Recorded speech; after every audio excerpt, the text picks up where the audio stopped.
मंडी बहाउद्दीन चंद घंटों की बारिश, 2 पुलिस स्टेशन पानी में डूब गए। मंडी बहाउद्दीन थाना सिटी और थाना सदर के ऐसे मंजर कि लग रहा है जैसे पुराने खंडरों में बारिश के बाद पानी जमा हो गया हो।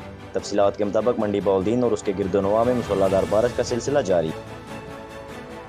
मंडी बहाउद्दीन में हल्की सी बारिश के बाद सड़कों और गलियों में पानी खड़ा होना तो मामूली बात था, लेकिन मंडी बहाउद्दीन के 2 पुलिस स्टेशन जो शहर के मरकज़ में मौजूद हैं, बारिश ने इनको अपनी लपेट में ले लिया।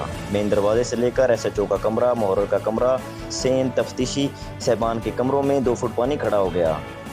कंप्यूटर समेत तमाम बिजली की अशिया भीग गई।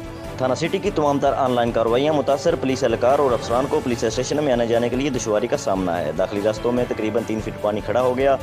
नाजरीन, आपको बताते चलें, ये इमारतें ज़्यादा पुरानी नहीं बल्कि हाल ही में बनाई गई हैं, जो हल्की सी बारिश के बाद खंडरात का मंजर पेश करती हैं। ये दोनों थाने, थाना सदर और थाना सिटी, मंडी बहाउद्दीन जेल के साथ वाक़ हैं। ये जगह पहले ही निचली सतह पर थी, तो इमारतों को तमीर करते वक्त इस बात का ध्यान क्यों न रखा थानों में दाखिल हो सकता है। इतनी लापरवाही क्यों, ये तो हम नहीं जानते, लेकिन नई इमारत का ये हाल देखकर अफसोस ही किया जा सकता है। अपने न्यूज़ कास्टर रुस्तम अली को इजाज़त दीजिए। अब तक के लिए इतना ही। मज़ीद खबरों और अपडेट्स के लिए देखते रहें PNC 24।